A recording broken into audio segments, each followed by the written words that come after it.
ta vie. igihe cy'Imana ku buzima Le temps de bwawe Dieu sur ta vie, kimeze nk'amazi. c'est comme de l'eau. Amazi iyo yaturitse Quand l'eau est nta muntu relâchée, wayahagarika. personne ne peut arrêter. Ntabwo bishoboka. Ce n'est pas possible. Ntabwo Ce bishoboka n'est pas ko possible umuntu yabiba qu'une personne va ngo semer ntasarure ku byo et yabibye. sans récolter ce qu'il a Ni semé. umuvumo C'est une malédiction kuvuga ngo uzabiba que tu vas ngo semer, ariko ntusarure. mais tu ne récolteras Ese pas. ni ikihe cyaha bakoze? Quel péché ont-ils fait? Abatureze mu kwizera Ceux qui nous ont bakoze ikihe cyaha? Quel- Havuga ni se Mana tuzabigenza dute Et je dis, Seigneur, comment est-ce qu'on va faire? ko turi kuzira ku bw'abantu bafashe babesha bishuye abantu ngo babakure mu mbago babeshe none tukaba turi kuba victime Nous sommes là, mais nous sommes en train d'être victimes. y'abantu babihimbahimbye. Des gens qui ont essayé comme de cacher. Yesu arihagije. Je kukubwira ngo icyaguhigaga Je viens te dire, celui qui te Suko poursuivait, cyagiye. c'est pas que c'est parti, ariko wahawe imbaraga zikinesha. mais tu as reçu la force pour vaincre.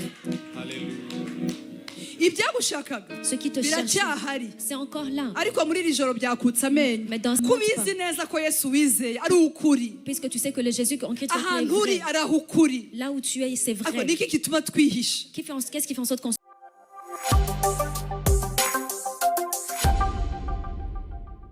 Mwaretse nkavuga neza Yesu rero. Permettez-moi de parler de Jésus. Mfite umwanya uhagije. J'ai assez de temps. Tugiye kuvuga Yesu. Nous allons parler de Jésus. Hanyuma Ensuite, dusengera abantu. on va prier pour les gens. Hari umuntu yifuza gusengerwa biri special. Est-ce qu'il y a quelqu'un qui veut une prière spéciale? Reka agire gutya mbirebe. Lève ta main, on va le voir. Ni ukuri ndagusengera. Je vais prier pour toi. Ndagusengera. Je vais prier pour toi. Rero ku bantu batamenyereye. Pour les gens qui ne sont pas habitués. Mushobora kuba mwumvise bamvuze rata. Ibyo bintu bijya bindemera nabyo. Peut-être vous avez entendu parler de moi. Peut-être pour moi c'est un Bijya peu lourd. bindemera kubera iki?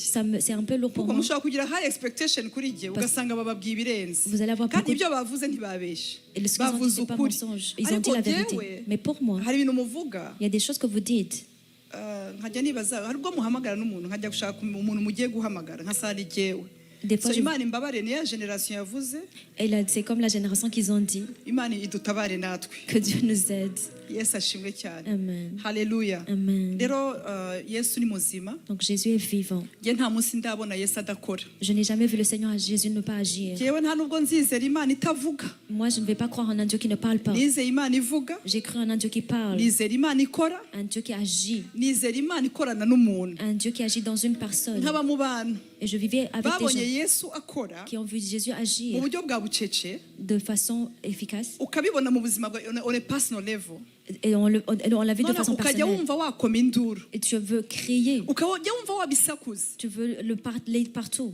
Ukajya wumva niba nde tuzahura nk'ubu mfite ikibazo. Tu veux rencontrer des gens Ndi qui vont te kwibaza abantu demander. tuzahura nkababwira imirimo y'Imana ubu sindababona. Et je me demande comment je vais rencontrer des gens pour leur parler Nigeze des œuvres kubibwira de Dieu. umugabo umwe twakoranye umurimo w'Imana. J'ai dit une fois à une personne avec qui on a fait l'œuvre Ari de mu Dieu. Bwongereza. Il est en Angleterre N'umudamu we. avec son épouse. Ndababwira nti rero ariko ubu byarashize muhumure murahari. Ndamubwira igihe nkumbuye iteraniro ry'abera. Je lui ai dit, ça me manque de rencontrer Twari les tuvuye saints. mu iteraniro rinini rya wirira. On était dans une autre rencontre. Ndavuga nk'ubu aba women banyumvise. Et les femmes de Women aussi, elles m'entendaient. Bavuga ngo urabona twe tutarabera bateranye ku buryo. Ils vont me demander si on n'est pas des saints qu'on s'est rencontrés. So Bibiliya iravuga ngo Donc la Bible nous dit, hari n'abantu il y a des gens ngo baza gutata umudendezo wacu. qui viennent comme nous, Notre liberté no. notre liberté, Bagatata umudendezo qui viennent wacu. comme prendre sur notre liberté. Noneho tugasaba Imana Et on demande à Dieu kugira ngo iduhe ubwenge qui nous accorde la sagesse bwo gukomunika de savoir comment communiquer mu byiciro bitandukanye. dans de différents endroits, Kuvugisha icyo bita nkoranyambaga. de dire comme il Kuvugisha convient, umuntu mutiganye, de parler comme à quelqu'un que mutabyirukanye, tu n'as pas grandi avec. ukabasha kumubwira Tu Yesu, es capable de parler de Jésus kandi ukabasha kuvuga ibintu, et tu es capable de dire des choses ukabasha gusaba Imana iguha akayunguru ubicishamo. que Dieu t'accorde la grâce de savoir comment le Noneho dire. nkasanga urwo rurimi Et je trouve que cette langue, ruragenda rungora. et ça me complique un peu. Ubu nibwo ndi kumva C'est maintenant que je comprends impamvu umuririmbyi yavuze pourquoi le ngo chanteur a dit nyumuza mu rundi rurimi. qu'il me donne une Hajya autre akavuga uriya langue. muririmbyi ari gusaba ururimi bwoko ki. Je me demande quel genre de langage il demande. Suriza umuntu mugenzi uvuga uti Imana igiye kugukorera igitangaza ariko Imana iguha ururimi. Dis à ton voisin qui va te donner, Dieu va faire un miracle, mais qui t'accorde Wenda un ubu ni langage. ubuhanuzi. Peut-être que ça c'est Kandi ni ukumpanura c'est comme ça que je prophétise. iguha ururimi Qui t'accorde un bwo langage kuzavuga ibyo bintu. pour savoir comment dire ces Iguha choses. ururimi Qu'ils accordent le langage. rw'isaha uzabivugiramo. À quel moment tu vas le dire? Ushobora kuba nabivuga dimanche Peut-être que tu peux le dire ariko dimanche. nzabivuga saa ngapi?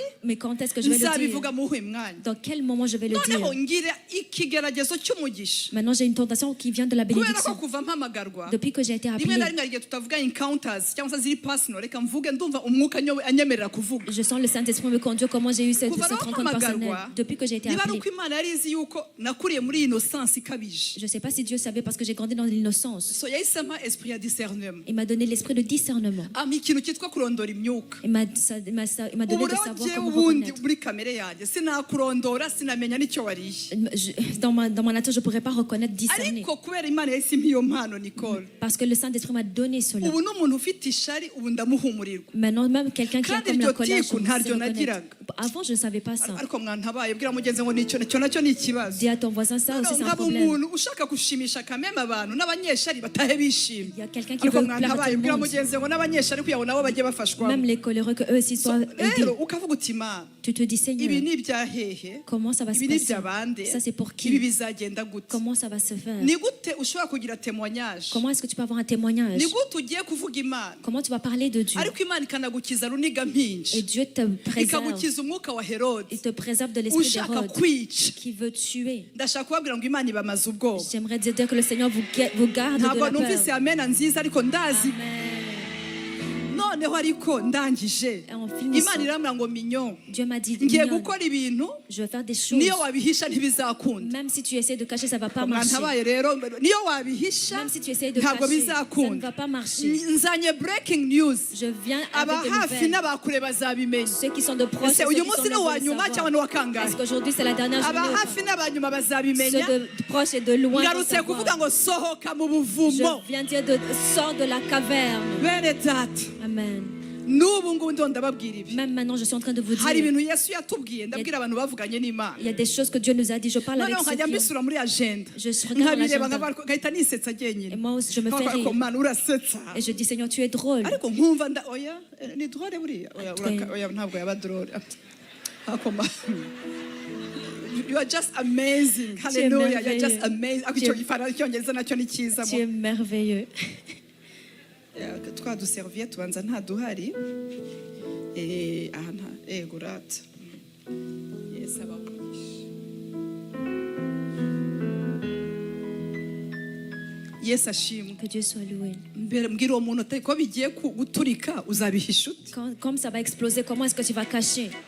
Ariko reka mbabaze. Mais laissez-moi vous dire, Ubundi badusebya ntibyari ku mugaragaro. quand il parlait de nous, est-ce que ce n'était pas visible? Basta byari ku mugaragaro. C'était visible. Badusohora mu mazu Quand il nous faisait sortir des bakajya maisons, kuturega ku murenge byari ku ils allaient mugaragaro. nous dénoncer. Est-ce que ce n'était pas visible? Reka rero Yesu abishire ku Donc que mugaragaro. Jésus-Christ agisse publiquement également. Hari ibintu bigiye Il y a kwamamaza. des choses qui vont se manifester. Ubu iyo nayo ni ingorane. Et ça aussi, c'est un problème. Rero Imana irambwira ngo minyo. Et Dieu m'a dit, Mignon, Hari ibintu biba il y a des choses qui se passent. ariko bikamera nk'inda iri gukura. C'est comme si une grossesse qui grandit. Inda urayihisha. Tu peux cacher la grossesse. Surtout abamama dukorana umurimo w'Imana harimo abajya batwita inda zo mu zabukuru. C'est pour même les femmes avec qui nous travaillons, elles ont de la grossesse même en âge. Noneho ukabona baragerageza ariko bikanga ukajya kubona ukabona yasunitse. Elles essaient de cacher, mais ça se Hari manifeste. ikintu nubwo wahisha nubwo wagira gute ni umugisha. Même si tu essaies de cacher, c'est une bénédiction. C'est une ni bénédiction. umugisha uzagusaba mariniere gusa naho budi gusunika bizasunika. Ça va se manifester. Tu vas juste ajuster Rero ton muri iri habillement. terano ry'umunsi wa gatatu Dans cette rencontre de la troisième ibintu journée, umaze igihe warahishe minyone ndihanuriye ces choses que tu avais cachées, même mbanje moi-même, je kwihanurira me prophétise sur moi-même. ndabigira nte Comment est-ce que je vais faire? ko bigiye kwamamara Ça va se manifester. ko ibyiza bigiye Les kwamamara. bontés vont se montrer à l'extérieur. Reka mbabwire nani naribajije iyo ngeso ko na Yesu yarayifite. Je me demandais, même Jésus avait cette Yabwiraga attitude. abantu ati ntimugire uwo mubibwira. Il disait aux gens, ne dites pas aux Bagahita autres. bakajya kubivuga Mais ils allaient le kandi dire. yababujije. Et pourtant, il avait interdit. Ndebera mugenzi Dis à wawe ton voisin. abantu nibavuga Mais quand les gens vont parler, ntabwo nta muntu njya ntuma. je ne vais pas envoyer quelqu'un. Awe hari n'abantu bajya bahamya akambwira ngo wasengeye abana banjye barwaye ibi ngibi barakira ibigwara bikomeye Ye- tugabura nko muri transit nkamugana Yesu aguha umugisha. Il y a des gens qui témoignent que j'ai prié, vos enfants ont été guéris. Je leur dis que Dieu te bénisse. nkavuga ni se Mana tuzabigenza dute Et je dis, Seigneur, comment est-ce qu'on va faire? ko turi kuzira ku bw'abantu bafashe babesha bishuye abantu ngo babakure mu mbago babeshe. None tukaba turi kuba victime. Nous sommes là, mais nous sommes en train d'être victimes. y'abantu babihimbahimbye. Des gens qui ont essayé comme de cacher. Yesu arihagije. Jésus est suffisant. Ashobora gukora igitangaza nta bihimbano. Il peut faire ce miracle Aguhereho. sans que tu aies donné. Qui commence par toi. Qui commence par toi. Aguhereho. Qu'il commence par toi. Kandi nanjye ntansige. Et moi aussi qu'elle ne me laisse pas en arrière. Yesu abahe umugisha. Que Dieu vous bénisse. Data ntabarige. Père, que ce ne soit pas moi, Ahubwo izina ryawe rihabwe icyubahiro. mais que ton nom soit glorifié. Ijambo ryawe riravuga ngo Ta parole nous dit, uha bamwe tu donnes à certains kuba intumwa. d'être envoyés, Apostles. d'être des apôtres. Abandi Et d'autres, ubagira tu abahanuzi. fais des prophètes. Abandi ubagira abigisha. D'autres, tu fais des enseignants. Abandi ubagira abavugabutumwa. D'autres, tu fais des prédicateurs. Ugenda utanga impano Tu donnes des grâces zitandukanye. qui sont différentes. Reka nanjye uyu munsi Laisse qu'aujourd'hui, ku cyo wampaye pour ce que tu m'as donné, ume kugitanga. que tu m'accordes la grâce de relâcher. Ndazi ko Je sais que, uretse office à part le Fils iri apostolique, qui est apostolique, nzi ko wampaye kwizera. je sais que tu m'as donné la de croire. Ndazi ko umuntu agira kwizera Je sais que quelqu'un a la foi akabaho et il vit agakomeza et il renforce agaflourishinga aho abandi batsindiwe, et il fleurit là où d'autres ont échoué agakomerera aho abandi baguye. et il est fort là où d'autres sont tombés. Ndagusabye Je te demande kuri iyo mpano wampaye pour cette grâce que tu m'as accordée, abantu basohoke hano bizera. que les gens sortent d'ici avec la Abantu foi, basohoke hano que bizera. les gens sortent ici avec la foi, Abantu basohoke hano qu'ils sortent d'ici bimutse mu buryo bw'umwuka. en ayant déménagé au niveau Abari spirituel. bamaze gucika intege Ceux qui avaient perdu la force, bazasohoke muri iki cyumba qu'ils sortent de cette chambre bafite imbaraga avec la force mu izina rya Yesu Kristo. dans le nom de Jésus-Christ. Amen. Amen. Umunsi wa mbere La première journée, twavuye, Imana yaduhaye ijambo rivuga ngo umeze nk'umushimu uvuye mu muriro. Dieu nous a donné cette parole qui dit tu es un tison qui sort du feu. Twavuze uburyo Satani aturega Nous avons dit comment le diable nous accuse. agahagarara iburyo Il bwacu. se tient à notre droite. Ejo Hier, mu gitondo le matin, muri nige wa mugore dans Je suis cette femme, twavuze ko Yesu nous avons dit que Jésus, adusanze mu birorero il by'iwacu. vient nous trouver là où nous étions. Aho twavuye Là où nous sommes, ibirorero ni village. de là où le village Ukaba où nous wibereye venons. hano ariko hakaba ari ikirorero kikuhamagara Tu es là. kikaguhamagara. Tu es là, mais il y a des choses qui te réclament. Ariko twavuze ko Mais nous avons dit Yesu yategetse que Jésus a commandé icyana cy'indogobe que l'annon, ko bakirekura. qu'il relâche. Byabaye ngombwa ko atuma abantu bakagera mu kirorero. Il a dû envoyer des gens pour aller le récupérer. Nijoro Hier soir, twatangiye nous avons ariyo commencé, gahunda ngiye gukomerezaho et c'est sur ça que je vais ivuga ngo continuer, sohoka mu buvumo. qui dit sors de la caverne. Sohoka mu buvumo. Sors de la caverne. Munkundire nigisheho gato. Permettez-moi d'enseigner sur Haleluya, cela. tugiye gusohoka mu buvumo. Nous allons sortir de la caverne. Iyo tuvuga ubuvumo, Quand nous parlons de la caverne, hari abantu bamwe bagiye baba mu buvumo. il y a des gens qui ont été dans cette caverne. Yesu ashimwe Que cyane. Dieu soit Ibande loué. bazi ubuvumo. Qui connaît cette caverne ou cave? Yego Yesu ndabona ari bake. Je vois qu'il n'y a pas beaucoup de monde. Murabona mwarakuriye ku ikaburimbo. Peut-être vous avez dit sur Ariko l'autoroute. nanjye Mais moi, wavukiye ku ikaburimbo aho ngaho. je suis aussi née en ville. Yesu ashimwe cyane. Amen. hajya hafi ya SOS Village d'Enfants, hajya hagati ya Rohero na Benet, hajya Entre urabona Rohero- Yesu ashimwe cyane. Amen. Ariko nanjye nzi ubuvumo. Moi aussi, je connais la caverne. Yesu ashimwe. Amen. Rero hari cave Imana igiye kutuvana. Donc il y a une caverne que Dieu va nous faire sortir. Ushobora kuvuga ubuvumo Peut-être je peux parler de la caverne. ukareba imisozi, Et tu penses à des montagnes. ariko ni ahantu hose Mais c'est tous les endroits haguhishe. qui te cachent. Ni ikintu cyose C'est toute chose kigutwikiriye. qui te cache. Ndibuka Yesu Je me rappelle de Jésus. yageze ahantu Il est arrivé à un endroit. ajya gutabara umupfakazi, Il allait secourir une veuve umupfakazi w'Inayimu. de Naïm. Ahageze Arrivé bari là, bagiye gushingura. ils allaient Ntabwo Yesu yakoze ku mwana w'umuhungu wapfuye, il n'a pas touché à cet enfant qui était mort, ahubwo yakoze kuri cercueil. mais il a touché sur le He cercueil. touched the coffin. Il a touché le Akoze cercueil. kuri coffin. Quand il a touché le Wa mwana cercueil, abaho. cet enfant est ressuscité. Uyu munsi Aujourd'hui, ikigutwaye, ce qui te porte, ikigufunze, ce qui ahantu t'enveloppe, hose uri kwihisha, partout où est-ce que tu es caché, wahunga, que tu fuis, wahunga Imana, que tu fuis Dieu, wahunga ubuzima, que tu fuis la vie, wahunga abantu. que tu fuis les gens. Hari igihe abantu batangira bavuga ngo Yesu ugaruka vuba. Il y a des fois qui disent que Jésus revienne bien. Ndashaka kubwira ko ataraza. Je veux te dire qu'il n'est pas encore revenu. Subwira mugenzi ngo ntabwo aragaruka. Dis à ton voisin, il n'est pas encore de retour. Yesu ashima ashobora kuzaza ejo Peut-être il peut venir cyangwa demain iri joro, ou cette nuit. ariko amakuru mfite nuko ataraza. Mais les nouvelles que j'ai, c'est qu'il n'est pas Ibiroro encore de byo retour. gucanganyikirwa ntaragaruka. Il n'est pas encore de retour. Bibiliya iravuga ngo ubwami bwawe buze. La Bible nous dit que ton royaume vienne. Iyi si Cette terre, tugomba kuyishobora. nous devons être capables de Ntabwo tenir. turi rya dini rizaragwa inaha. Nous ne sommes pas cette religion qui ariko va aha rester ici. hantu tugomba kuhashobora. Mais ici, nous devons être en mesure de tenir. Dufite Imana yaduhaye dominion. Nous avons le Dieu qui nous a donné la domination. Ndashimira Imana rero Et je rends grâce à kw'iri Dieu joro que cette nuit, hari ibitabo bigiye il y a kubumburwa, des livres qui vont s'ouvrir. hari ibitabo ni declaration, C'est une déclaration. hari ibitabo bigiye Il y kubumburwa. a des livres qui vont Yesu s'ouvrir. yasohotse mu buvumo bwe, Jésus est sorti de sa caverne. asohoka mu buvumo bwe. Il est sorti. Haleluya. Yesu ashime. Muri Luka 4, Dans Luc 4. reka dusome Luka 4. Si nous pouvons lire dans Luc 4. Amen. Luka 4, Yesu abaho umugisha. Luc 4. Kuri 16 niho duhera. Ajya i Nazareti iyo yarerewe, ku munsi w'isabato yinjira mu isinagogi nk'uko yamenyereye. Vuga ngo nk'uko yamenyereye. Comme il était habitué. Arahagarara ngo asome. Bamuha igitabo cy'umuhanuzi Yesaya, arakibumbura abona igice cyanditswemo ngo umwuka w'Uwiteka ari muri jye, nicyo cyatumye ansigira kugira ngo mbwirize abakene ubutumwa bwiza. Yantumye kumenyesha imbohe ko zibohorwa, n'impumyi ko zihumuka, no kubohora ibisenzegeri, no kumenyesha abantu iby'umwaka umwami Imana agiriyemo imbabazi. Amaze kubumba igitabo, agisubiza umurinzi w'inzu, aricara. Abantu bose, vuga ngo abantu bose. Et toutes les personnes. Ni bake? Est-ce qu'ils étaient Abantu nombreux? bose bari mu isinagogi bagira gute? Qu'est-ce qu'ils Baramutumbira. Ils ont Wowe regardé. utinya. Abantu bagiye kugutumbira. Toi qui avais peur, les gens vont te regarder. Urabigira ute? Comment est-ce que tu vas faire? Yesu rero igihe cye cyo gusohoka cyari kigeze. Son temps pour sortir était là. Ntabwo yategereje bishop umubwira aho verse yiri. Il n'a pas attendu le bishop pour lui dire que ce verset est là. Igihe cy'Imana iyo kigeze Quand le temps de Dieu est là, kiba cyageze. c'est que c'est là. Uyu mukozi uyu mwami wacu Yesu Kristo Notre Seigneur Jésus-Christ, yagiye mu birori n'ababyeyi be il est parti dans une fête avec ses ku parents myaka 12. en ayant 12 ans. 12. À 12 ans, Ndasuje abari online mu bapepere mu izina est-ce qu'on rya peut Yesu. saluer les gens qui sont en ligne? Ku myaka 12 À 12 ans, ababyeyi be bajyana mu isinagogi. sa famille l'a emmené à la synagogue. Bataje En rentrant, ababyeyi be baramubura, ses parents ne l'ont pas trouvé. baramushaka nyuma Ils l'ont cherché baramubura, et ils ne l'avaient pas trouvé. basubirayo Et ils sont retournés en basubira arrière. kumushaka, Ils sont allés le chercher. basanga yasigaye mu Et rusengero. ils l'ont trouvé dans l'église. Kuva ku myaka 12 De 12 ans kugeza ku myaka 30 jusqu'à 30 ans, nta hantu tumubona, nous ne le voyons nulle nta part. hantu tumwumva. On n'entend pas parler Nyamara de yari lui. Imana. Et pourtant, il était Dieu. Nta hantu basi byibura twumva yasengeye grippe. On n'a même pas entendu qu'il a prié pour la grippe.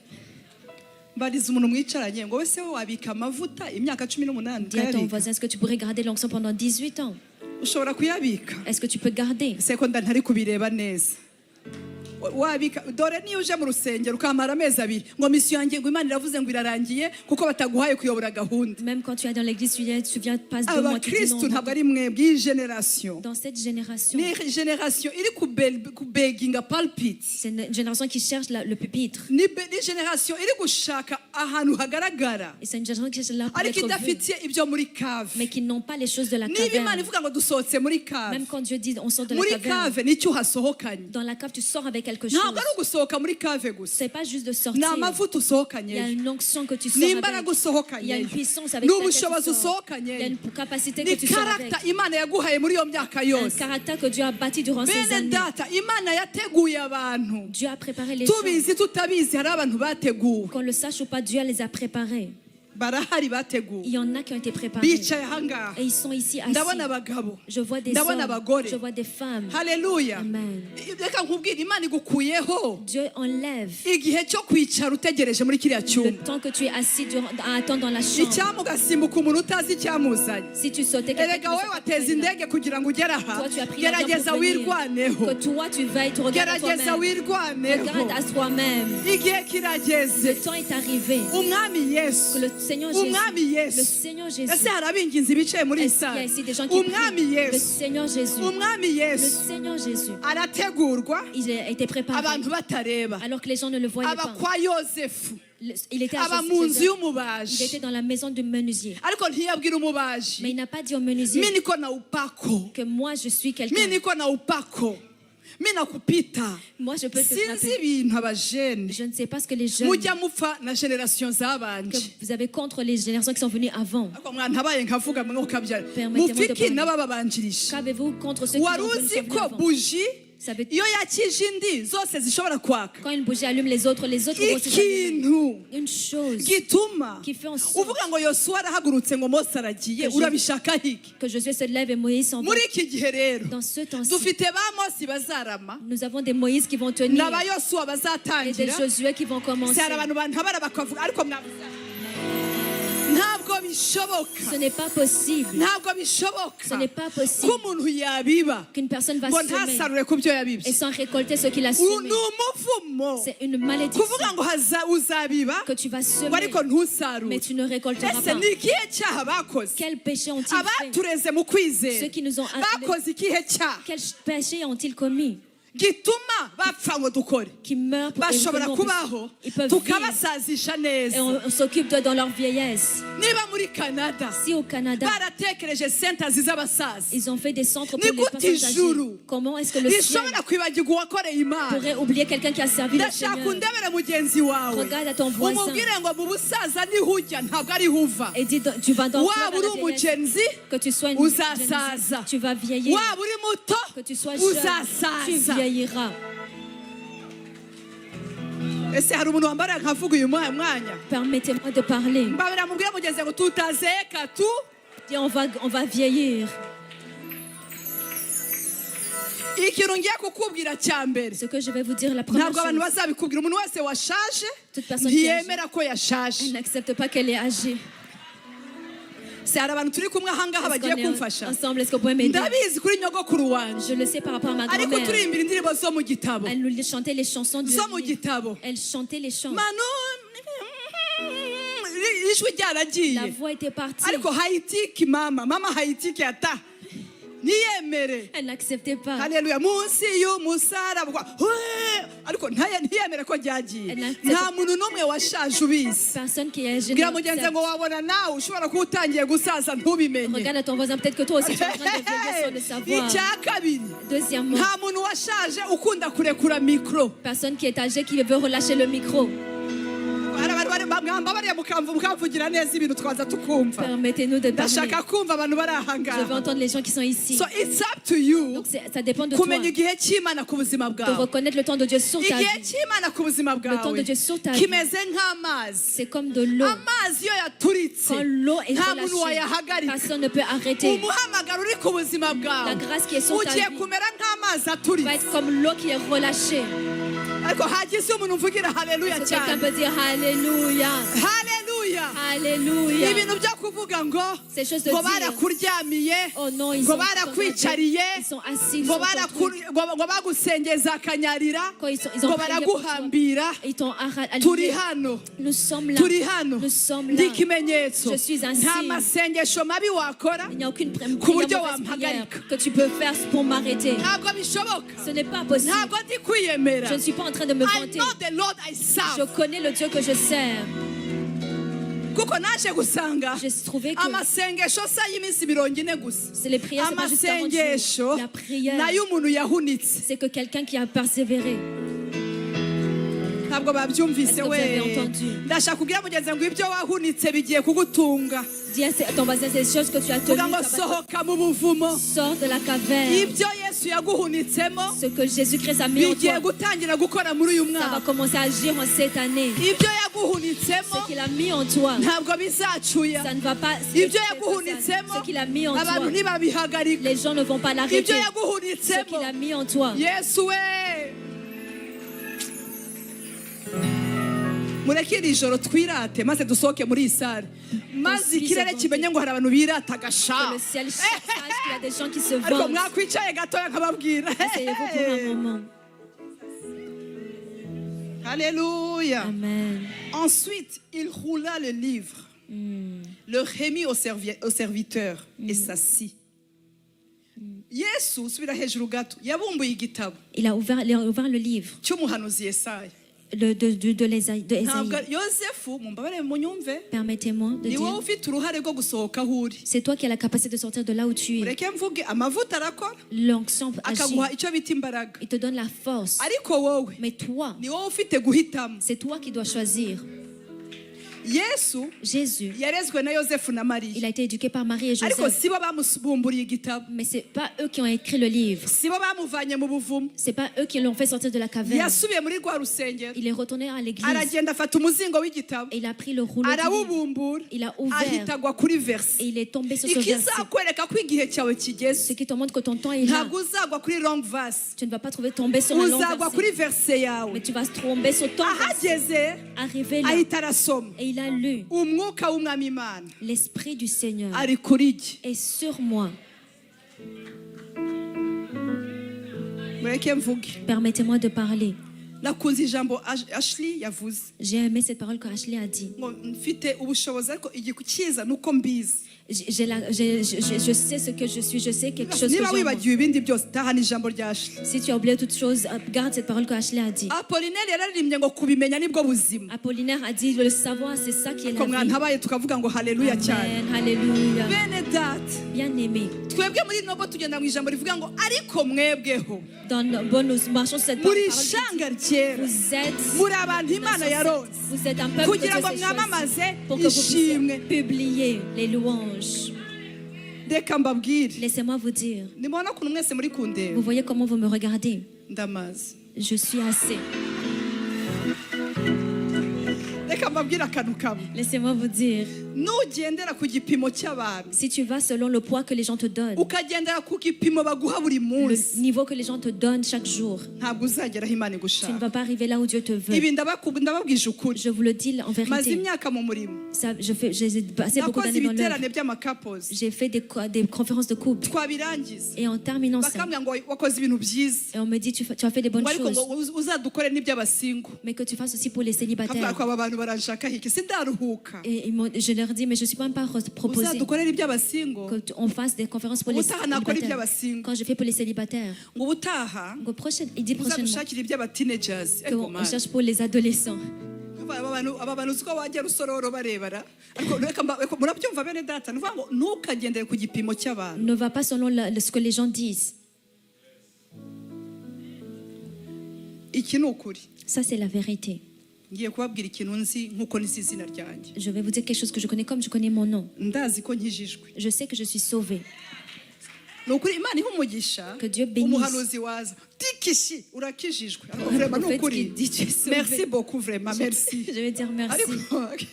Ariko nawe uvomera hafi pe, Toi aussi, tu cherches uvomera pas loin. hafi kuko Imana nyiringabo Tu ne cherches pas loin parce que l'Éternel, yahamagaye minyoni, c'est lui qui a appelé ntabwo Mignon. yagutuma ngo igutegeshe kuva icyangugu, Il ne va pas t'envoyer de quelque ayo part mafaranga yakagaburiye abana bawe, alors que cet argent va nourrir tes enfants. ngo uze kumbwira ngo tetetetete ngo urakijijwe vraiment. Tu viens dire Ariko comme ça, vraiment, tu es sauvé. ndashaka undebere mugenzi wawe ngo ugomba kubimenya ko ukijijwe. Dis à ton voisin, tu dois savoir que tu es sauvé. Abantu bari hano mumbabarire ngiye kuvuga Permettez-moi, je vais parler. agakiza mfite muri Kristo Yesu, Le salut que j'ai en Christ Jésus, ntigashingiye kuri social media, ce n'est pas par rapport aux réseaux ntigashingiye ku sociaux. banyamasengesho bo mu cyumba uhoramo, C'est pas kuko par rapport à ceux qui bonyine prient. baragusengera bakagusaba itiki. Eux, ils prient pour toi, ils te demandent aussi le ticket. Ngo mwantabaye bene tuganire ntituganire, Parlons, est-ce qu'on va umuntu parler wananiwe de kwishurira itiki quelqu'un qui n'est pas en mesure de payer son propre ticket? ngo baraguye abanje akahagarara wenyine. Et s'il lui Ariko pouvait mwantabaye rester bene debout, data, ndashaka uyu munsi tuganire muri nshuti zanjye, permettez-nous de parler. Vous êtes ndashaka mes amis. nkubwire ngo urasohoka mu buvumo, Je vais te dire, tu vas ibintu sortir de byose cette biguteye affaire. ubwoba biraza Toutes kurangira, les choses qui te font peur, ça va finir. ubuvumo Tu vas urabusohokamo. sortir de la caverne. Mbabwise ukuri, mumbabare ntabwo nje kwirata ariko ndababwisha ukuri. Je vous dis la vérité, je ne suis pas en train de me Ngwimana vanter. we, ngwimana we, ngwimana, ngwimana, Imana, iravuze ngo Et tu es en train de dire, Dieu dit, qu'est-ce qu'il dit? igushireho matera kwa Gina. Ariko bwa mugenzi ngo Imana igusohoye mu buvumo. Dis à ton voisin, Dieu te sort de la caverne. Ugomba kumenya ko ukijijwe, Tu dois savoir que tu es né de nouveau. Et deuxièmement, ukizwa neza. que tu es bien Ko né de Bibiliya nouveau. ivuga ngo yiza kuba agakiza kabo kavaga i Siyoni. Si le salut venait de Sion, I don't know aho kawe kava, niba kava hepfo Hamasaka, ariko akacu kava i Siyoni. nous, notre salut vient de Sion. Murahari inshuti Est-ce zanjye. que vous êtes là? Ibyo rero ni identity ntabwo biri determined n'umuntu wicaye kuri YouTube yavuga ubusa, Notre identité ne vient pas de quelqu'un qui vient parler kuko sur YouTube. nakijijwe zitaraza. J'ai été sauvé avant que les YouTube ne viennent. nkizwa sha ndi umujene wambara ceinture propre J'ai été sauvée alors que j'étais jeune, bien mumbonye habillée. nshaje haleluya bwana sifiwe sana Amen. mu esprit moi ya bien ariko imana igusanga Là où Dieu t'a trouvé, ikagusanga umurongo w'usokoza ukajyanisha mpaka kule tu fais bien ta coiffure. ikagusanga uri mugongo wazi Tu te trouves, tu portes yonyine nta muhanuzi uje ikakubwira ngo manura et vient te dire non, viens arranger. ikakubwira ngo manura Elle te pastor dit viens arranger, pasteur. niseme nisiseme Est-ce que je parle ou je parle? yonyine Lui, Dieu lui-même, ikakubwira ngo il vient te dire genda gutya va, marche comme ceci. ikakwigisha Il t'enseigne. ikakwigisha ubupfura T'enseigne comment bien te comporter. hari umuntu yigeze kutubwira ngo ariko nk'ubu Yesu ataje bwana Il y a quelqu'un qui nous a dit si Jésus ne revenait pas. ndamubwira nti atanaje Je lui ai dit même s'il ne revenait pas, nzamushimira ko yambereye anko akambera shangazi Je lui ariko ai mwavuze rendu amina grâce parce qu'il a été hari abantu apparent bambabarira pour moi. bakavuga haleluya cyane Alléluia. ariko mwavuze amina cyane dites cyane Amen et fort. ushobora kuvuga utaposa araganahe Peut-être tu vas te demander, apôtre, va ikintu où? kizagukura mu buvumo Une chose qui va te sortir de la cave, ni ukurenga ubwoba bw'abantu c'est de dépasser la peur des gens. the fear of men La peur des gens. ndashaka uyu munsi nkubwire iri joro imana yambwiye ngo irabohora abantu ubwoba bw'abantu Ce soir, Dieu m'a dit, il va délivrer les gens de la peur qu'on a des oya gens. mbabarira urebe umuntu iburyo n'ibumoso ubwoba Dis bw'abantu à la personne à côté de toi, la peur des gens. murabona ndi kumwe n'umugabo wanjye Je suis avec mon mari. haleluya yabatijwe muri 91 Il a été baptisé en Mu mazi 91 menshi. dans beaucoup d'eau. muri banzambe malamu murabibona murabyumva ko mwaretse bere mwari muzi ko atabatijwe kera Est-ce que vous ne saviez pas qu'il était s'est fait baptiser il y a longtemps? sasa kule bakwabara ntabwo bavugaga mu ndimi Avant, il ne parlait pas en langue. sinzi barazivugaga ariko we ntazo yigeze avuga Peut-être eux, ils disaient, mais lui, il n'a kubera jamais ko fait we ça. ni umuntu wo ku buhanda Parce que c'est lui, mu badive il vient des adventistes. urumva buriya baba bavuga ngo abantu b'iki gihe ibizaza mu mperuka baba bafite n'amigisho Eux, ils ont so leurs kugira ibintu enseignements. babicunga cyane Donc, ils surveillent certaines nubwo choses. wajya muri mu nzambe malamu ariko uvuye aho Même quand tu uhora vas ufite ibintu ailleurs, by'amigisho ntabwo ukina il y a toujours cet enseignement que tu as. noneho rimwe Donc, un jour, nta handi kuvuga indimi ramasata kasha J'étais en train de parler en langue. ariko ngezemo urebe ukuntu ubwoba bw'abantu bubaho vous voyez comment on a peur des sibyo gens. mu ijuru Je ne suis pas dans le ciel. mbonye we n'abandi bantu Quand ndagabanya je l'ai vu et d'autres personnes, j'ai diminué le volume. fear of men La peur des gens. ubwoba bw'abantu La peur des hommes. ni imyaka ingahe Combien d'années imana yambwiraga gusengera abantu que Dieu me demandait de prier pour les gens. nkatinya Et j'avais peur. nkaguma mu buvumo Je restais là dans la cave. ngo batazavuga ngo mukakabera Quand qu'ils ne disent pas, oh, la femme de Kabira. abantu bakavuga ngo siga agenda asengera abantu ngo abaye nk'umubandi Ils vont dire, oh, elle a prié pour les gens comme un voleur. nzaba umurokore Il dit, non, nzaba umurokore je vais seulement être ariko né de mana nouveau. nzajya nsengera abantu mu Mais biro je prierai pour les gens dans le bureau. ariko rimwe ndavuga ariko niba obaridi obaridi n'umupasiteri umupadiri wapfuye ariko niba obaridi ngo kabyara Et j'ai dit, si cette personne, l'autre, haza kuza n'umupadiri umwe un autre prêtre est venu, umupadiri un prêtre wo muri communauté de l'Emmanuel de la communauté d'Emmanuel. yaravuye mu Bufaransa Il venait de France. sinzi ko akiriho yitwaga René Jacob abantu twabanye muri Full Gospel Ceux qui ont été avec nous, au umugabo Gospel le aravuga ari connaissent. padiri yarakijijwe Ce prêtre, il a mbona dit, ko Saint Esprit ari muri we et j'ai vu que le Saint-Esprit était en mbona lui. Cet homme n'avait pas turi peur. kuri Méridien kera On était là au ndavuga ako Méridien. mana niba uyu muntu Et j'ai dit, si cet homme, uyu Seigneur, muntu cet homme, uje akamarana natwe iyi minsi ahantu bitaga kuri diplomate uyu munsi ni kuri Marriott no kuri Méridien hari ibiterane bye il y avait cette conférence et cette Ndavuga, niba personne qui uyu venait. muntu koko Et j'ai dit, si cette personne avuga atinyutse parle akabasha sans peur kubihamya et qu'il vient de témoigner akabyizera et qu'il croit en ça. mana wambabariye nkatinyuka Et si, Seigneur, tu pouvais m'aider de ne pas avoir peur. biranga Mais j'avais peur, ça ne marchait pas. Biranga. Ça ne marchait pas. abarundi kazi twiganye Les Burundaises avec qui on a bigeze étudié, kuza barambwira ngo minyo elles sont venues me dire, mignonne. hewe ngo batubwiye ngo gukora ibiki Ils m'ont dit, oh, on nous a dit, qu'est-ce que tu fais? ndavuga ngo sinzi ibintu nkora Et je leur ai dit, oh, kandi je nari sais nzi pas ko ce que je nkorera fais. imana Et pourtant, je savais que je servais Dieu. ariko hari abantu bambabarira bakanyumva cyangwa ntabwo muri uwo muranyumva Quelqu'un me comprend. ndebera mugenzi ngo imana irakubohora ku bantu Dis à ton voisin, il va te délivrer des gens. erega abantu Les gens, barashaka ibintu by'ukuri, ils veulent les choses qui sont barashaka réelles, ibintu bitabesha, des choses qui ne mentent pas. kubizi neza ko Yesu wizeye ari ukuri, Puisque tu sais que le Jésus en Christ est ahantu uri vrai. ari aho ukuri. Là où tu es, c'est Ariko vrai. niki gituma twihisha? Qu'est-ce qui fait en sorte qu'on se cache? Abanza mbohora ku bwoba bwa mbere. Il va d'abord enlever la peur. None akajya mbwira abataximene bose bagutwara, nari ntaragira imodoka hari simbizi. J'avais pas la voiture à ce moment-là. Abataximene babaga ahantu ku Giporoso, Il y avait des taximans qui étaient quelque part. niho babaga. C'est là où ils None habitaient. najya gufata taxi, Et j'allais prendre le taxi. nkahita mbaza umutaximene wese wakiriye Yesu umwami n'umukiza, Et je lui demandais, est-ce que tu as reçu le Seigneur Jésus-Christ comme ton sauveur? akabanza akangwanya, nkatambwira Yesu urabona ko binaniye. Et d'abord, il résistait. Je disais, Seigneur, tu vois, il Twagera arrive. imbere Et arrivé devant. ngo bimbwire neza, nkabona umuntu arakijijwe. Et il me dit, dis-moi encore, et je vois la Nkabona personne arakijijwe. sauvée. Je la voyais recevoir Ikindi Jésus. gihe Et un mvuye autre ku jour, gisimenti kera après avoir quitté hariya là, hafi ya la planète, yitwaga la planète, à côté de là où on appelait Planète, hahagaraga abantu hafi yo kwa Lando, hahagaraga abantu bigurisha. il y avait des gens qui se vendaient. Arambwira ngo genda ubahagararemo, Et il m'a dit, va t'arrêter avec eux. ubabwire izina Et tu ryanjye. leur parles de mon nom. Yesu utangiye kumengera mi vraiment. Et je lui ai dit, Bariya bantu Seigneur, toi aussi. murahibuka mwene data hariya. Vous vous rappelez de cet Ndavuga endroit-là? bino bintu birakabije Et j'ai quand dit, ça, même. c'est quand même compliqué. Pastor Bob byarabaye. Pasteur Bob, ça s'est fait. Ibaze uvuye kugura umugati Tu viens d'acheter le pain, ariko uhagaze muri bariya bantu. mais tu t'arrêtes avec ces gens-là. So, abantu baravuga ndigurisha baragira ngo bimeze Les bite. gens vont penser peut-être comment aussi je me Ariko vends. Imana ibonye izo soni Mais zanjye, quand Dieu a vu ma ibonye ko honte, ntinyutse, il a vu que j'ai osé. nkavuga ubutumwa bita ku gasaraba Et je parlais de Dieu à cet endroit-là. ko hariya Kanombe. Ese muro birabafasha? Est-ce que ça vous aide? Ko Kanombe hariya ku gasaraba Là à Kanombe. ugahagarara. Et tu te tiens. Mbona Yesu atangiye kuntuma hariya mu misozi, J'ai vu Jésus m'envoyer là dans les mu montagnes. misozi itandukanye. Dans plusieurs montagnes. Njya nibuka ahantu bita Batsinda, hari mu misozi iteye ubwoba. Je me rappelle de cet endroit où il y avait des montagnes très hautes. Ariko Yesu we Mais Jésus, arambwira ngo mwana il wanjye, m'a dit, mon enfant, kuko utagize isoni zo kumpamya, parce que tu n'as pas eu honte de parler de ahantu moi. nk'aha Ici, ngutwaye mu bakomeye. je vais t'envoyer Ariko vers ceux qui mwamvugiye sont amina forts. cyane. Amen. Ndashaka kuvuga ngo yatugezemo rero. Mais Haleluya. moi aussi, il est venu vers Wambabariye ukavuga ngo yageze mu bakomeye, dore Il a ndahari. dit, il est venu même vers ceux-là qui sont Kandi ubu bien. ntabwo uvuze amina, Amen. ubu ntabwo uvuze Tu amen. n'as pas dit Amen. Yesu rero Donc Jésus, arasohoka, il est sorti. afata igitabo, Il a pris le livre arakibumburira. et il a Hari umuntu ouvert. ngiye kubwira, ndumva Imana yamuntumyeho. Il y a une personne qui m'a Ibumburira envoyé. igitabo, Déroule ton livre. witegereza, N'attends pas, bumbura igitabo. mais ou déroule le My livre. God, bumbura igitabo, Déroule le livre. bumbura igitabo, usome iby'Imana ikuvugaho. Déroule le livre que tu lises, que ce que Dieu dit sur toi. Arasohoka, Il est sorti. gusohoka, Sortir. ibitangaza byari bitangiye gutangira, Les témoignages allaient commencer. impano ze Ces zari grâces zitangiye kuzisohoka. ont commencé à se Yesu manifester. yarasohotse mu buvumo, Jésus était sorti de la nk'uko nawe caverne. uyu munsi Comme toi aussi ahantu aujourd'hui. wihishe, Là où tu es caché, ahantu uri là où tu es, biraza guhinduka, ça va changer.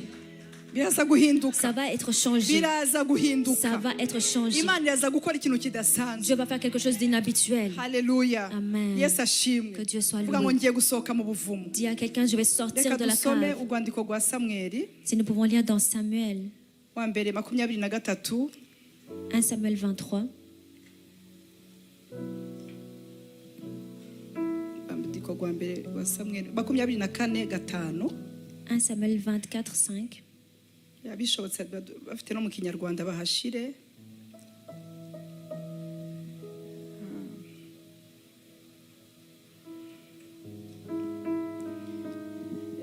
Okay. Urwandiko rwa mbere rwa Samweli 24. 1 Samuel 24.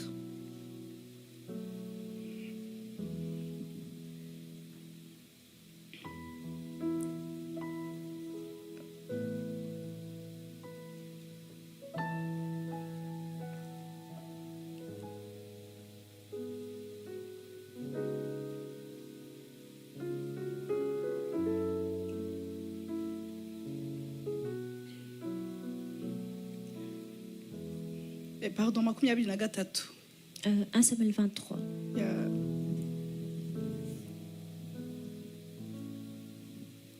Yesu abaha umugisha. Dieu vous bénisse. Yesu abaha umugisha. Que Dieu Amen. vous bénisse. Yesu abubaha, naho nashakaga. Samweli sinzi ko mwajima mu kinyarwanda. 23. Dawidi Yongera kugisha Uwiteka. ajya muri Adulamu. Haleluya.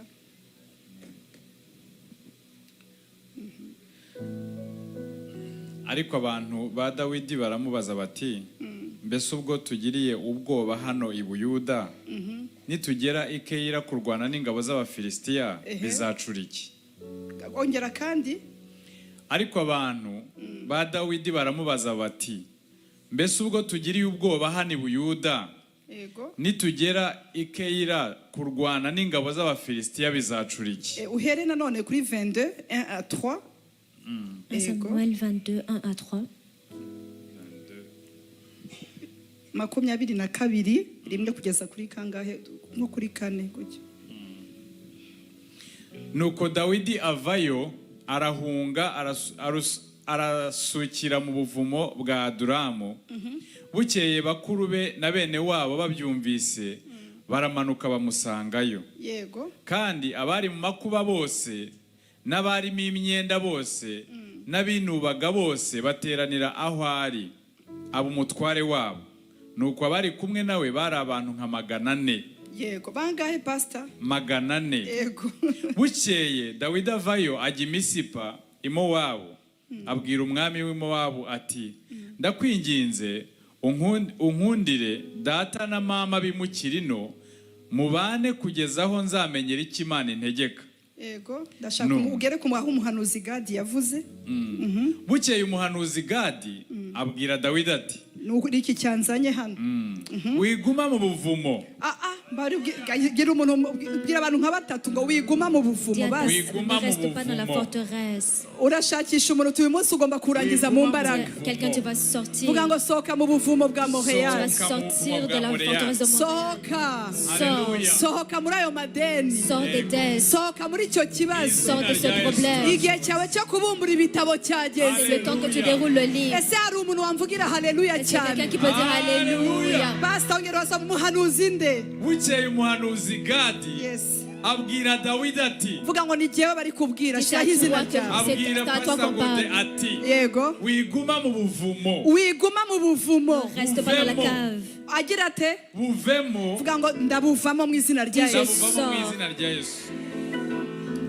Buvemo ujye mu gihugu cya Yuda. Oya, urabuvamo gusa. Non seulement tu vas sortir, Urajya mu gihugu. Cya tu vas aller dans le pays de Ntabwo Imana Juda. igusohoye mu buvumo Dieu gusa. ne fait pas juste sortir de la Hari cave. n'igihugu Yes, hari n'igihugu igiye kugira gute? Il y a aussi un pays qu'il va te donner. Bwira mugenzi ngo Uwiteka afite Dis hakujyanye. à ton voisin, Dieu t'emmène quelque part. Ntabwo Imana ishobora gukora ikosa Dieu ne peut pas faire une erreur cyo kugusohora ahantu de utinze te sortir de là où tu ngo étais. ijye kukuyerereza. Et il va juste te faire promener. Iramubwira ati Il lui a dit, umuhanuzi Gadi, le prophète Gad, uyu mugabo witwa Dawidi cet homme s'appelle David. yari yagiye mu buvumo afite impamvu. Il était dans la caverne Ntabwo pour tujya une mu raison. buvumo tudafite Nous impamvu. n'allons pas dans la caverne sans une avant une Ntabwo raison. dutinda ahantu tudafite Nous impamvu. ne restons pas quelque part juste pour Nababwiye ko ça. abantu bose Imana ibategura. Je vous ai dit que Dieu Yesu prépare toute yarateguwe. personne. Jésus a été préparé. Ariko na Dawidi Mais même pour David, yarahunze. il était en train de Ahunze fuir umugabo witwa Sawuli. en fuyant Saül. Bene data Sawuli aratinyitse. Bien aimé, Saül avait fait Sinzi faisait peur. Sawuli umaze iminsi agutera ubwoba ndumva nshaka kuvuga prophétiquement, right? Je vais parler prophétiquement. Haleluya. Sawuli aratinyitse. Saül fait peur. Ushobora no kuvuga ngo uri umunyembaraga. Peut-être que tu peux dire tu as la Ariko force. Sawuli Mais aratinyitse. Saül fait peur. Ikigeragezo cya Sawuli Le tentation ni de Saül, ikigeragezo kiri hejuru. c'est quelque chose qui est au-dessus Ni de toi. ikigeragezo udashobora kunesha Tu peux pas- nk'umuntu tu peux pas vaincre comme kuko un ni être humain. ikigeragezo cy'umuntu uri hejuru. Car c'est quelqu'un qui est au-dessus de Murabizi ko toi. yari ari hejuru ye. Vous savez qu'il était au-dessus de lui. Murabyumva yari ari hejuru ye. Il était au-dessus de Yari lui. umuyobozi we. Il était son Yari umuntu responsable. ugufiteho ijambo. C'était quelqu'un qui avait une Yari umuntu adashobora parole sur lui. gukoraho. Il ne pouvait pas le Muzi toucher. ko yigeze gukora ku kinyita cy'umwenda we. Vous savez qu'il a été touché sur un vêtement. Arakatafata ku mwenda. Il a coupé son vêtement. Arawufata. Il a pris. Aravuga ngo uw'Imana yimikishije amavuta. Il a dit celui qui t'a oint, Ntacyo nabasha kumutwara. je ne peux pas toucher le Uyu oint de Dieu. mugabo yari azi amaprincipe y'Imana. Cet homme connaissait les principes de Ariko uyu Dieu. mugabo aranga aramurwanya. Mais cet homme le combattait. Aranga aramukomeza Mais aramurwanya. il a continué de le Hari ibintu combattre. bikumenyereye. Il y a des choses qui sont habituées à Connect toi. ya mbere byaragukurikiye. Connect, le premier connect, Ariko ça t'a this suivi. time muri Montréal. Mais Alléluia. cette fois-ci à Montréal, Muri iki gihe dans cette nuit, ntabwo biri bukunde. ça ne va plus marcher. Hanyuma ajya mu buvumo. Il est parti dans la cave. Hariho abandi bagabo Il y avait d'autres hommes bafite amadeni, qui avaient des dettes, bafite ibibazo, qui avaient des bafite problèmes, ibibazo bitandukanye. différents problèmes. Oiga, Satani ntabwo atinya ngo ufite passport canadien. Le diable n'a pas peur que tu aies le passeport canadien. Agukubitamo cyamunara passport irimo iri canadien si ikibazo cy'ahantu. Le problème, c'est pas l'endroit. Baramukurikira Ils l'ont suivi. bajya mu bufumo baramusanga. Ils sont allés dans la cave. Kumbe le trouver. basanze umugabo washobewe Ils ont trouvé quelqu'un qui était désespéré, ariko wasinzwe n'Imana. mais qui a été loin de Dieu. ndashaka kukugira inama niba wicaye aha J'aimerais te conseiller si tu es ici. ujye ureba umuntu Regarde à quelqu'un. ugashaka kunegura ubuntu buri kuri we biturutse n'ibihe ari gucamo Tu veux mépriser ce qui est sur lui à cause des problèmes qu'il traverse. uribesha cyane Tu te mens. uribesha C'est cyane une erreur, grave parce que erreur. David Parce que- ibihe yari arimo David, ce qu'il traversait, ntibyagabanyije amavuta ça n'a pas diminué son onction. ntabwo niba utinya kubivuga Je ne vais pas. j'ai pas ntabwo peur de le dire. byagabanyije amavuta Ça n'a pas affecté son onction. hari ibintu numva imana iri kunshira ku mutima Il y a des choses que tu es en train de me mettre à cœur. agiye muri Adulamu Il est parti à Adullam. afite ibibazo Il a des ariko problèmes. hari abantu Mais il y a des gens bazi neza ko qui savaient que uyu mugabo ntameze nk'abandi cet homme n'est pas comme les autres. baramusanga Ils l'ont trouvé là. bagumana muri kave Ils sont restés avec lui dans la turi mu cave. gihe Nous sommes dans ce temps. abantu bari muri cave Les gens- n'abayobozi babo bari kuri mwe muri cave Les gens qui sont dans la cave, même leurs responsables sont dans la cave. nta bibazo nko kugira ubwoba ugasanga umuyobozi wawe afite ibirenze Il n'y a rien de plus de malheureux que de trouver ton responsable. Lui aussi, il a plus de problèmes. baguma muri Adulamu Ils étaient à Adullam. muri Adulamu rero Dans Adullam, baratangira barazamuka ils ont commencé à s'élever. ntibamenya ko aho hantu bari Ils ne savaient pas que là où ils bari étaient, kuhakomerera ils étaient en train d'être fortifiés. kudabagira gute mwuka Amen. byaramo Amen. murabona uyu munsi Vous voyez, aujourd'hui, abantu bashaka kuvuga ati ariko les gens peuvent dire, disi uriya muntu ko ajya kwigisha hariya bamwakira gute cette personne va enseigner là-bas, comment on la hari ibindi reçoit? mwari mwabona dutwara Est-ce que vous voyez, on emmène autre chose? dutwara amagambo Nous emmenons les paroles. ariko ayo magambo Mais ces paroles afite ahava viennent de quelque ni mu byo part. twaciyemo C'est ce dont on a traversé. ariko ibaze nk'ubu iyo tudaca muri Adulamu Si nous n'étions pas passés par Adullam, muba mwaraturambiwe vous auriez fatigué de tuba nous. tuvuga ubusa On allait parler du vide, tuvuga ibitabo by'abandi twasomye ariko ibintu tutaciyemo parler des livres des autres sans avoir traversé ces choses. hari umusore wigishije ngo family seminar arigisha umusaza uri mu iteraniro Il y a un homme qui a enseigné sur le séminaire de famille. aramureba Un ancien l'a regardé. aramubwira ati wigishije neza Il lui a dit, tu as bien enseigné, ati ariko nuko wigishije ibyo utaracamo mais tu as enseigné des choses que tu n'as pas encore traversées. ati watwigishije ibyo wasomye Tu nous enseignes des choses que tu as lues.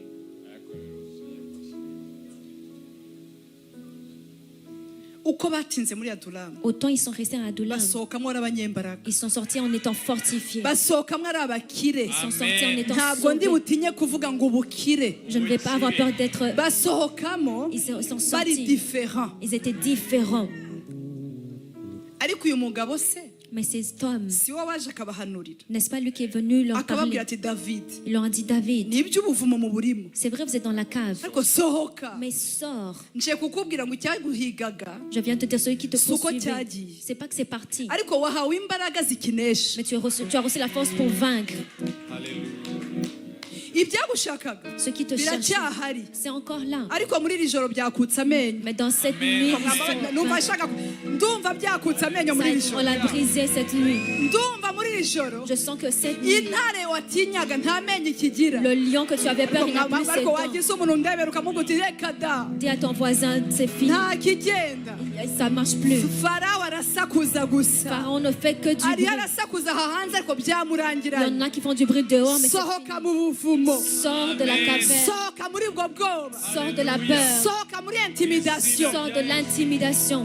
mwari muzi mbabwira ikintu kimwe Saviez-vous, laissez-moi vous dire, nasohotse mu bwoba je suis sortie de la niyo peur. mpamvu nababwiye cathedral C'est pour ça que je vous ai parlé de la cathédrale. ariko hari abashinzwe kumenya ngo izuzura ryari urambariza iki kutaransapotinga urashaka kumenya biko ariko mwambabariye Pourquoi tu veux savoir quand est-ce que ça va finir alors que tu ne hari supportes pas? abashaka kumenya Il y en a qui veulent savoir. yarafeirinze byarakunze byaranze Est-ce que ça a échoué? Est-ce que turi ça mu continue? bwoko budafeiringa Nous sommes du peuple qui n'échoue jamais. ariko wambabariye ukabwira mugenzi we yesu ashimwe cyane Amen. haleluya Amen. yesu ashimwe Dieu soit loué. imana ifite inzira ibihumbi Dieu a plusieurs voies. ni ubuhe buryo izakoresha Quelle voie il va utiliser kugira ngo usohoke mu buvumo pour que tu sortes de la cave? izabanza iguhe kuremererwa aho uri Il va d'abord te donner d'être lourd là sinzi où ko ari tu umuntu étais. mfitiye ubuhanuzi muri iri teraniro Est-ce que j'ai un umugabo witwa aburahamu Cet homme Abraham, yari mu ihema il était dans la tente. noneho kugira ngo arisohokemo Afin de sortir de la tente, rirashuha pasita ça c'est devenu jya chaud. utinya ko bibiri ivuga muri genesi 18 Dans Genèse 18, la Bible haravuga ngo dit, ça dit, ngo harashuha donc il ngo hari chaud. ku manywa y'ihangu Et c'était la arasohoka journée. Et il est sorti. asohoka Il est sorti. atari uko abishaka Non pas qu'il le gira umuntu voulait. ndebera mugenza muguti birashushe mu ihema ku buryo uri busohoke Regarde à ton voisin, c'est chaud dans la tente pour de toute façon, est-ce que tu vas ntabwo sortir? nabumvise shakisha umuntu waje muri connect Trouve quelqu'un qui est venu dans bwire Connect. mugenza wawe ndizeye ko utari umurozi waje hano Dis que ushakishe umuntu Trouve quelqu'un umubwire ngo biriho birashuha mu et ihema dis c'est en train de chauffer dans la hari ibintu tente. byatangiye Il y a kubaremera des choses qui sont devenues ariko lourdes. kubaremera Mais dans cette si uko lourdeur, imana ishaka kukwica c'est pas que Dieu veut te tuer. irashaka ko usohoka Il veut que tu puisses sortir. haleluya Amen. haleluya Amen. najyaga nibaza mana kumbe nibwo buryo ukoresha Je me demandais, Seigneur, c'est comme ça que tu agis. yashyizeho uburyo Il a fait en kugira ngo sorte umugore abyare pour que la femme ait, habigise pour qu'il ait les douleurs d'enfantement. ndabyibuka Je me rappelle, dogiteri mbyara umwana wa mbere quand j'ai eu mon premier enfant, dogiteri yarambwiye ngo aka gatanda kari karekare le docteur m'a dit, c'est ce lit. ndamubwira nti sinshobora kukurira Et je lui ai dit, non, je ne peux pas monter. arambwira ati gise nikigufata Il m'a dit, quand la douleur va t'attraper, uraza kukurira tu vas monter. basa nakuriye direct Je suis montée direct. abagore bari hano bose Les femmes qui sont ici, il bafite imbaraga zibakoreramo y a une force qui est en elles qui agit. hari umuntu wamvugira haleluya Est-ce que cyane quelqu'un peut dire Alléluia? ntubona none abadamu bari aha Vous voyez les femmes qui sont ici. bataragusuzugurira umugabo Avant qu'on ne méprise ton mari, ntabwo wamukomeraho tu ne vas pas rester. Tu ne vas pas toucher. yesu ashimwe cyane Gloire à Dieu. baramusuzugura Ils vont mépriser. ugahita ukora Et tu commences à ugahita ujya agir. mu bushinwa Tu commences à aller en ugahita ujya Chine. kurangura Tu commences à aller chercher ukavuga la ngo kuva marchandise. nkiriho Et tu vas dire tant ntabwo que uyu je mugabo serai azasuzugura mon mari ne sera pas hari méprisé. abantu bavugira haleluya Est-ce que cyane quelqu'un peut dire ntabwo Alléluia? uriho uravuga neza ntabwo ndonda kumva Amen. ntabwo ndonda bumva Je neza ne vous entends pas bien. sohoka mu buvumo Sors de la caverne. sohoka mu buvumo Sors de la caverne. sohoka mu buvumo Sors de la bene caverne. data namaze imyaka J'ai passé plusieurs années haleluya tutazi ko abanyarwanda mu macaci dushobora gushyira ama soundproof tukabikora sans savoir qu'on pouvait mettre des ariko soundproofs. leta yacu nziza Mais notre État, izamuye standards bwamugeze ngo a government of high standard qui est un gouvernement qui a des standards élevés, bazamuye standards ils ont élevé le standard. kuri jyewe Pour moi, naravuze ngo iyi ni opportunity j'ai dit ça, c'est une opportunité. kuko jyewe Pour moi, nazamuye standard batarabisaba j'ai élevé le standard avant même qu'ils ne le demandent. ntabwo nabumvise neza noneho Et babisabye quand ils l'ont ndavuga demandé, this is an et opportunity je dis ça, c'est l'opportunité. siko namenye ko abakristo bafite amafaranga C'est comme ça que je sais que les chrétiens ont l'argent. ngo turahita dushyiraho soundproof Ils ont dit on va mettre nkabona les isolations. babishyizeho Et j'ai vu kare qu'ils se ont mis. babaga hehe Avant, où est-ce qu'ils byagombaga étaient? ko leta ibadusunikira Il fallait que l'État les pousse. bene data tugiye gusohoka mu buvumo Nous allons sortir de la cave. tugiye gusohoka ahantu dutinze Nous allons sortir là où on avait tugiye traîné. gusohoka mu bintu bimwe Nous allons sortir des choses. nagiye mu kwigisha Je suis allée enseigner mu giterane dans une conférence Kinini. très grande. hanyuma umusemuzi nkabona ntari kwihuta Et je ne voyais pas la personne. ndi kuvuga ikinyarwanda Alors que je parlais, icyongereza cyanjye kiri muri input mon anglais était à l'intérieur. mbona ariho aranyukira amavuta Et je trouvais qu'elle ne coulait pas ndangije avec mpita moi. ndavuga ngo come on Après, j'ai dit, come on haleluya muri aha ntabwo muhari bene data est-ce que vous êtes ntabwo avec moi? nabumvise Je n'ai pas entendu. ndavuga praise the lord praise the Amen. name of the lord Gloire au nom du Seigneur Ndabona no ku Jésus. bintu biryoha kuvuga mu cyongereza Amen. the spirit of the lord is here Et j'ai senti que c'était bon de Ndavuga parler en karabaye anglais. karabaye karavuga ngo hehe Amen. iyo ntagira ikibazo cy'umusemuzi Si je n'avais pas eu le problème d'interprétation, ntabwo icyongereza cyari kujya muri output l'anglais n'allait pas pouvoir ntabwo sortir. cyari kuva mu buvumo Ça n'allait pas sortir de la ndabona cave. impano zawe ziyo zirava mu Je buvumo vois tes grâces sortir de la ndabona igitabo cave. cyawe kigiye Je vois kubumburwa ton livre va ntabwo s'ouvrir. nabumvise cyane J'ai pas haleluya entendu. Hallelujah. ariko bene data Bien aimé. niba nararirimbye Si j'ai chanté iringana kuri Odeon Palace à Lingala Odeon Palace, jyewe uyu moi, miye uyu ego mana etaje yasuka neza neza yesu ashimwe cyane gloire à Dieu. tukabishobora Et on était capable. niki cyatuma uvuga ngo ntiwakorera imana Qu'est-ce qui peut t'empêcher de servir Dieu? aposo jyewe sinjya menye guhagarara imbere y'abantu urabona kuva mva ku mayaga Apôtre, je ne sais pas comment me tenir devant les gens. imana iguhaye ijambo Dieu te donne une parole. sohoka muri ubwo buvumo Sors de la cave. njye naje guhanura montreal Je suis venu prophétiser ariko sur ndiho ndahanura Montréal. amahanga yose Mais je prophétise dans les nations. dusohoke mu buvumo Sortons de la cave. urashoboye Tu es capable. babwire J'aimerais vous dire, kuba mu buvumo ni byiza Être dans la ariko cave, c'est gutinda bien. ahantu imana yamaze gushyiraho iherezo mais traîner là où Dieu a déjà mis une fin, birarambirana ça devient lourd. no mu rugo batangiye kubona ko uri urabanduranyaho Même dans ta maison, ils commencent à voir que tu es en train de les alourdir. utangiye kujya usaba umushusho kandi uri umuntu w'umugabo Tu commences à demander la nourriture chauffée alors que tu ni es un ukuvuga homme. ngo igihe cyawe cyo kubona akazi cyageze C'est que c'est le temps d'avoir ton propre travail. igihe cyo gukora amakontra ari international Le temps cyageze d'avoir des contrats internationaux, c'est arrivé. igihe cyo kubasha gukora ibintu ntabwo ari ukwikoresha ni ibintu C'est les choses qui sont là, c'est le temps que tu fasses les choses. cyageze C'est le temps. uramutegereje ko mvuga byinshi Vous cyageze J'ai déjà dit c'est le temps. daniyeli Daniel, yafunguye idirisha il a ouvert la ari fenêtre muri babiloni alors qu'il était à Babylone. amenya ko ari muri babiloni Il a su qu'il était à Babylone, ariko iyerekwa rye ritari muri babiloni mais son appel n'était pas à Babylone. aha kuri imbaraga si babiloni Là où il trouve sa force, ce n'est pas à Babylone. afungura idirisha Il a ouvert la porte, la akajya fenêtre, asenga et il priait idirisha rifunguye alors que la fenêtre était ouverte. igihe cyo kwikingirana cyashize Le temps d'être caché, c'est fini. iki ni igihe cyo gusenga ufunguye idirisha C'est le temps d'ouvrir la fenêtre et de prier. wagize umuntu ndebera ku ruhande umwe uti fungura idirisha n'undi byaramenyekanye ko usenga Dis à ton voisin, ouvre la fenêtre. On le sait déjà que tu pries. barabizi ko uri umuwimeni Ils savent que tu es quelqu'un de women. ngo usengera kwa aposto ngo ndabazi vrema yo Tu pries chez l'apôtre. on le sait. uratwihakana Est-ce que tu vas nous renoncer? ntibabizi se Est-ce qu'ils Urabizi savent? kugishyira kuri YouTube kare. murahari inshuti zawe Est-ce que vous êtes là?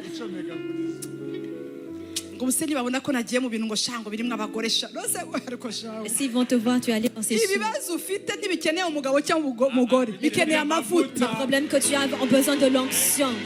ariko mwamvugiye amina Est-ce qu'on koko peut dire Amen? Alléluia. abandi nabo Les autres, ngo rero ngo ngewe ngo bikuritse ngo nuko ntabwo ndi umuntu ngo w'umumetodiste w'umubatiste ngo ndashaka uzaze urebe ko nabyo tutabizi teoloji twarayize ariko hari ibintu bigomba ngo mubanze iyo barimo barasonga ubugari murabusonga tu es en train de faire la... ariko utangiye kuvuga ngo batafanya hivi bafanya urabusonga Toi, tu prépares la igikuru ni uko nourriture. twese tuburya L'important, c'est que nous allons manger sur cette nourriture. urashaka iki waretse imana ikadusongera Et si tu laissais Dieu en train de te préparer pour nous, ntabwo uzongera kwihisha tu ne vas plus te cacher. Amen. abantu bamwe imana yarabazamuye Certaines personnes, Dieu les a élevées. mugahura Tu les as rencontrées. ukamubwira yesu ashimwe Tu leur as dit Dieu soit loué. ngo habari Et tu leur dis bonjour. murahari inshuti reka naje Est-ce que vous êtes là? ngo bite Ils te disent comment ça va.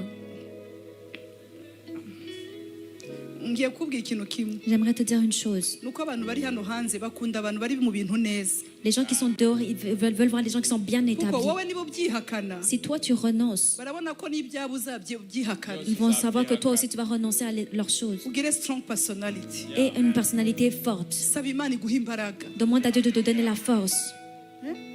uravuze ngo imana impa urugo Tu dis au Seigneur de te donner le foyer. ariko umusore muhuye Mais un homme que tu rencontres utinya kumubwira ko kuwa gatanu ujya muri wirira et tu as peur de lui dire que le vendredi tu vas à la prière. agutumiye ku cyayi umunsi w'amateraniro Il te demande d'aller partager avec lui alors que tu es à la prière. dimanche matin Un dimanche matin. amen Amen. kuko ntabwo wabimubwiye Parce que tu ne lui as pas ntabwo ari dit. ikibazo cye C'est pas son problème.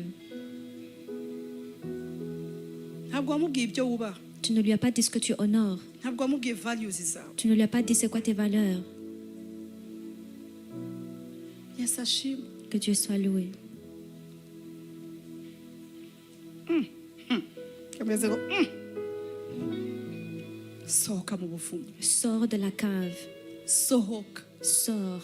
ibibazo Les problèmes, birarangira ça va ariko hari s'arrêter. n'ibindi bigihari Mais il y en a d'autres qui vont ariko arriver. ntutinye Mais n'aie pas peur. mu mvura Sous la pluie, imana iguhaye umutaka Dieu te donne le parapluie. hari abantu imana ihaye Il y umutaka a des gens que Dieu donne le parapluie. ariko witinya Parce que tu n'as pas peur. yesu yabivuze ku mugaragaro Jésus l'a dit dans le igihe public. cye cyari kigeze. Son temps était arrivé. hari umumama ndiho ndabona hariya Il y a une maman que je vois là-bas wambaye lunette qui porte les lunettes, muri benshi ariko wicaye hasi gutya qui est assise là-bas. umeze utya wowe oya uriya wowe nyine ugira gutya ego ntabwo uri kwibona wibagiwe. yesu ashimwe. Que Dieu soit loué. yesu akurebesheje imbabazi nyinshi cyane. Dieu te regarde avec compassion.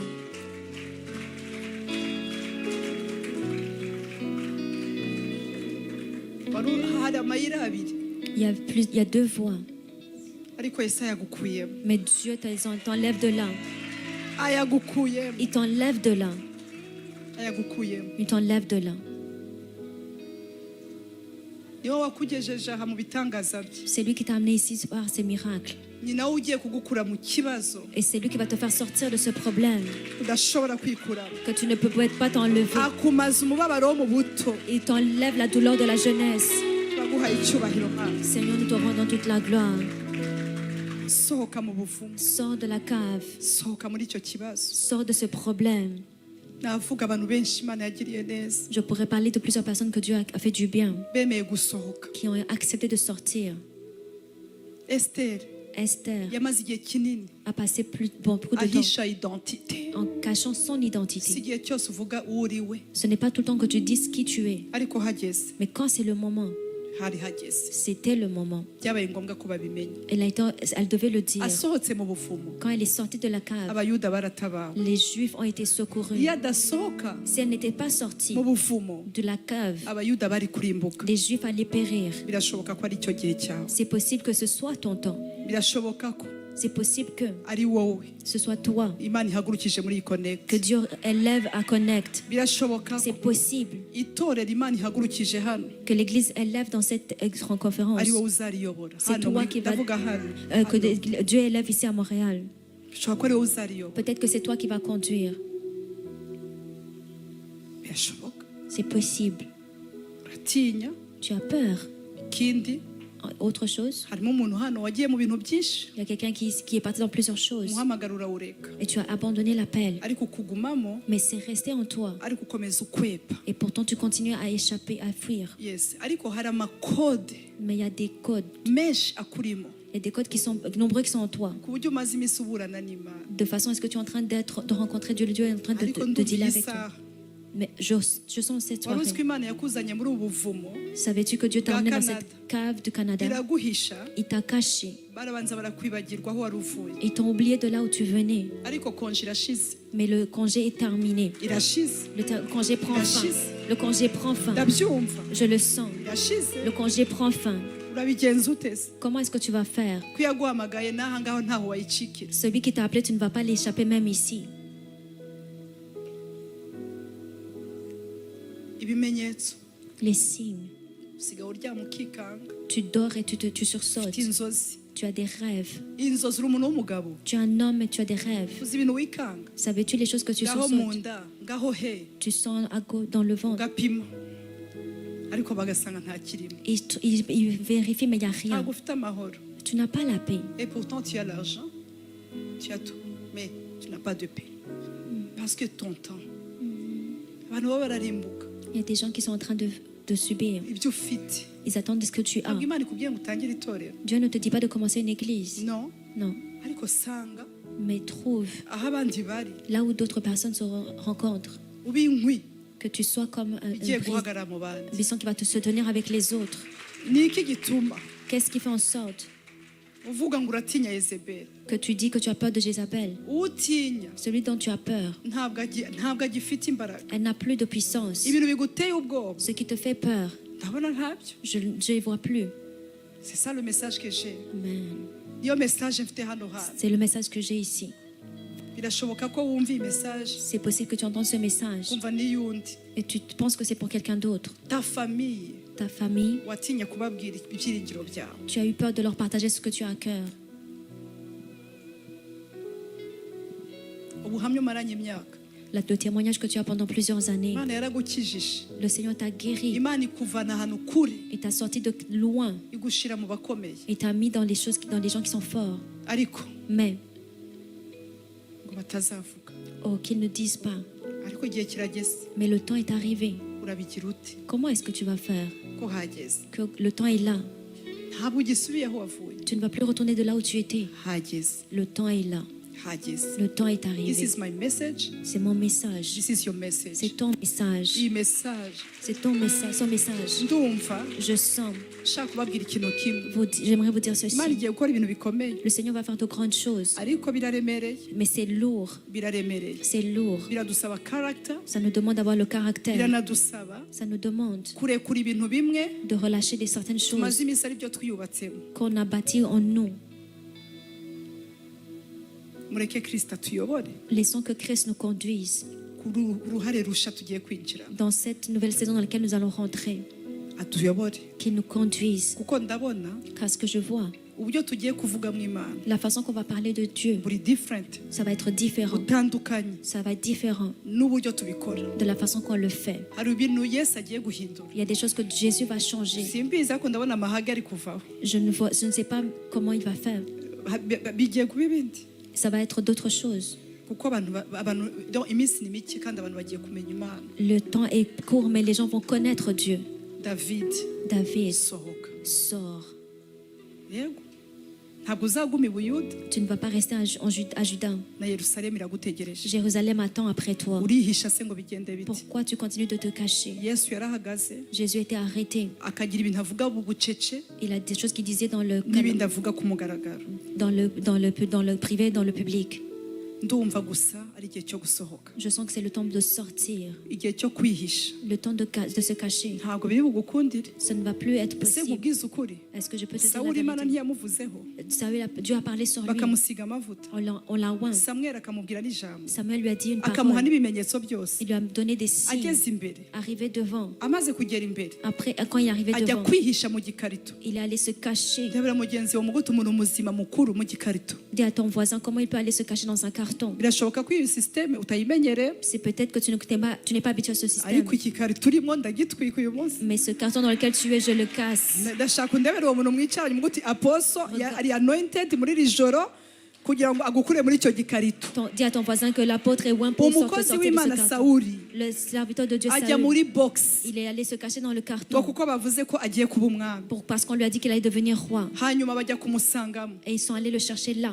bamuvanamo. Ils l'ont sorti de là. Hanyuma ngo ahagararanye n'abantu bose Alors qu'il était arrêté avec les ngo autres, baramwegera ils se sont approchés de ngo bose lui. bamugera ku bitugu. Et eux autres, il arrivait Abari uba aux muremure épaules. kubarusha. C'est lui qui les dépassait en taille. Byanze bikunze Que ça marche ou hari ibintu pas. byaguteye ubwoba Il y a des choses qui t'ont effrayé. bikubwira ko ari birebire, Ils t'ont dit que c'est plus haut que ariko toi. mwegerane urebe ukuntu ari bigufi. Mais approche-toi, tu vas voir que ils sont plus Ntabwo petits babyumvise que toi. byegere, ntabwo babyumvise ni ukuri. Tu n'as pas bien compris. Oya urura bitinyira kure ariko Tu n'es- ntibikwegere birebe. Tu as peur de Ndabagira qu'ils étaient gute loin, mais mana quand tu es yanjye? proche, tu vas réaliser. Ese washatse undi muntu basi vraiment ushakisha undi muntu waje kumva ijambo ry'ubuhanuzi, Trouve à quelqu'un d'autre qui a vu umubwire recevoir uti cette parole de biraza prophétie. kukwegera bisanga ari bigufi. Quand ils vont se rapprocher de toi, tu vas réaliser qu'ils sont plus Ese petits mvuga que toi. ukuri, Est-ce que je peux dire la bimaze vérité? iminsi bigutera ubwoba, Ça te faisait peur, ça faisait mu longtemps. nzozi byaguteye Dans ubwoba, les rêves, ça t'a fait nibyo peur. biriho birakubuza gusohoka, C'est ce qui t'empêche de nibyo sortir. bitumye uguma mu buvumo. C'est ce qui te garde dans la Ariko iri cage. joro Mais cette nuit, ndashaka kukubwiza ukuri, j'aimerais te dire, nimuhagararane, arrête-toi à côté. nibize muhagararane, Que ça vienne s'arrêter à côté bagutukira de kure toi. ukagira ngo barakomeye. Ils t'insultent de loin, tu Nibaze penses qu'ils sont forts, muhagararane. mais qu'ils te tiennent à côté de toi.